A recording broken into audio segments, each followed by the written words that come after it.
Sí, dando acá. Sí, estamos. Lorena Álvarez, no la podemos Adelantando contener. la columna se llama. No la podemos contener. Bueno, hay unos números que hablan y que son los de las reservas.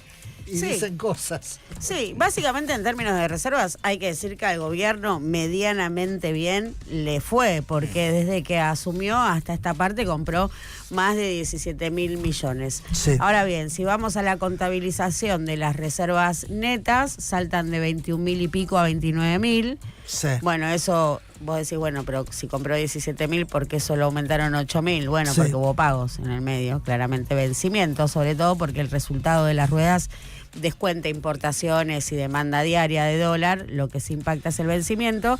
Y si vamos, a las reservas brutas, esas son las brutas en 29.000, y si vamos a las netas, a lo que hay, Sí. bueno, arrancó el gobierno en menos 11.000 y están en terreno positivo por 350 millones de dólares.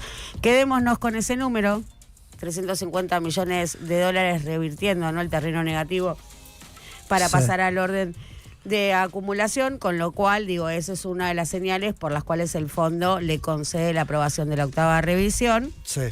que hay que decir que todavía no se publicó el informe que acompaña justamente esa aprobación, que se conoce como el Staff Level Agreement, que es a partir de allí que viene el desembolso de 800 millones de dólares. ¿Por qué? Fue noticia de hace más o menos 10 días que Sí. habíamos aprobado la octava revisión y que el Fondo Monetario mandaba esos 800 millones de dólares, que Pero- todavía no mandó.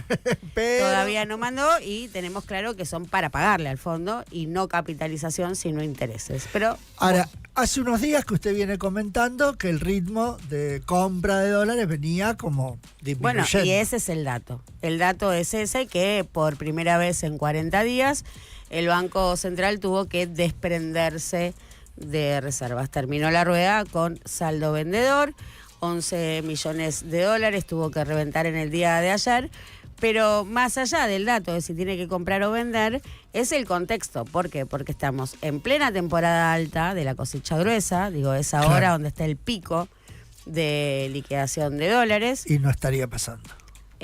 Tenemos la vigencia plena, funcionando a pleno, todas las barreras cambiarias, lejos de liberalizar el frente cambiario y eso que es mal llamado cepo, porque es una combinación de regulaciones, Sí.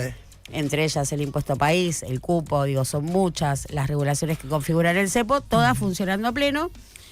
Y además una recesión que, por supuesto, digo, también te beneficia en relación a la compra de dólares, porque tenés mucha menos demanda de importaciones de insumos intermedios, porque las fábricas están funcionando al 50%. Tenemos una capacidad instalada del 50%, 50% ocioso, Sí. y eso hace que se derrumbe la demanda de insumos intermedios, de bienes intermedios para la fabricación, ¿no? Sabemos que todo lo que se fabrica en Argentina tiene al menos un componente importado. Si baja la fabricación, baja la demanda de importados.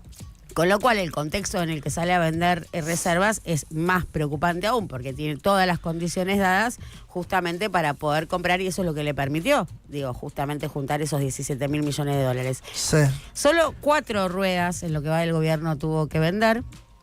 Solo en 4 ruedas a los inicios del gobierno. Una fue fin de enero, mediados de febrero y cerca del 20 de marzo, 19 de marzo y ahora. Siempre más o menos por la misma fecha, ¿no? Sí, hacia Sobre fin de mes. Sobre fin de mes. Como todos, Rey, te entiendo.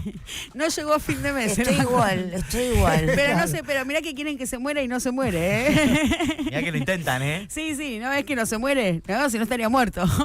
Ahora, como yo decía, hace unos días que usted viene advirtiendo de esto. ¿Qué es lo que se está viendo como para que, o sea, no es que estamos todos sorprendidos de golpe? No, básicamente ahí lo que vemos es una intensidad en el silobolseo, los exportadores diciéndole, este dólar a mí no me conviene, es un dólar que está atrasado, esto que vienen amplificando, ¿no? Las voces del mercado, digo, los frontman de los intereses económicos, que son esta sinfonía de economistas que le vienen diciendo levanta el cepo.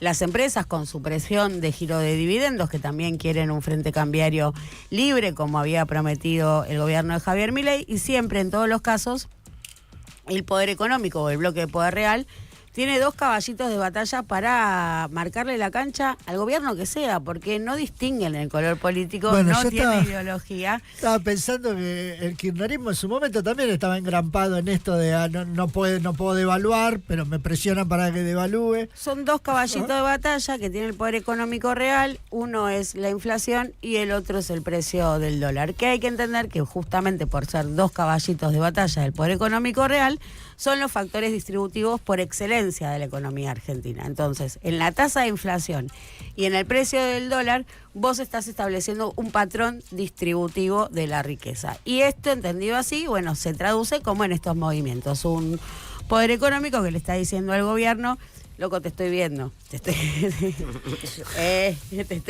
estoy viendo. Que te pusiste un poco populista, me estás prorrogando. Sí, ¿qué onda con vos, Rey? ¿Qué es este giro keynesiano? No, bueno, no puesto en estos términos, pero sí, claro, dicen, bueno, quiero un dólar mejor, quiero poder girar dividendos, quiero la libertad plena para acceder al mercado único y libre de cambios, que es dolarizar los excedentes. Y eso no está siendo posible porque, una vez más, porque es una economía que, lejos de abrirse, está cada vez más cerrada. Digo, es un gobierno que tiende a cerrar la economía, la extensión del impuesto país a todas las operaciones de compra y venta, incluso Bopreal, es un torniquete mayor sobre las operaciones cambiarias. Esto, por supuesto, enciende las alertas. La promesa de una eliminación de retenciones y la eliminación del impuesto país para cualquier lector avesado es solo una promesa, digo, es impracticable hoy por hoy porque te compromete la única meta que vos tenés para mostrar, que es la fiscal. Sí. El gobierno sigue con su política fiscalista extrema en expresiones públicas, diciendo que toda la economía se ordena a partir de la resolución y del equilibrio de las cuentas públicas. Estamos viendo que efectivamente esto no se traduciría así, que habría que incorporar nuevos componentes, y casualmente es algo de lo que salió a decir el Fondo Monetario Internacional en estos papers colaterales, podemos decir, porque no es la voz oficial de la conducción del fondo, pero en estos papers académicos que publica semanalmente, bueno, da una explicación de la inflación como un fenómeno, como un comportamiento distributivo, digo una vez más, porque hay que entender, la economía es un juego de suma cero y lo que se está produciendo permanentemente son transferencias de recursos intrasectores, de la economía real al capital financiero y del sector asalariado al sector del capital.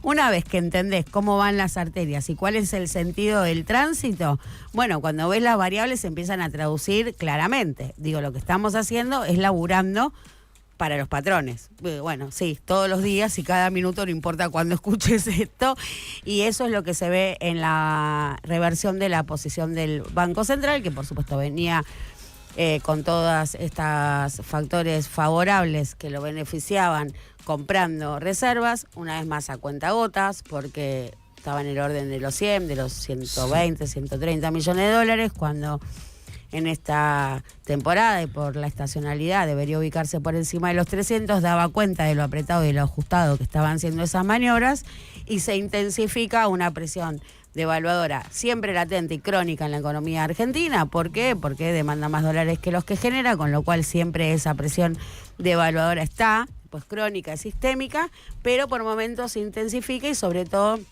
en este contexto donde lo explicaría como los exportadores queriendo o pidiendo un dólar mejor. Sí, me quedé con las declaraciones de Milei en la exposición ganadera esta hace poco, que es como que aceleran las curvas, como se le dice a Milei, porque lo que le vienen presionando esos sectores es sacar el cepo, devaluación, qué sé yo. Se ve que él no está haciendo exactamente eso, pero él cuando va a declarar dice, les voy a bajar los impuestos, todo lo que ellos quieren, les dice todo, pero bueno, no es lo que está pasando. Es que de alguna manera Javier Milei coincide, ¿no?, con estas voces en que hay que levantar el cepo, hay que eliminar el impuesto país y hay que eliminar las retenciones.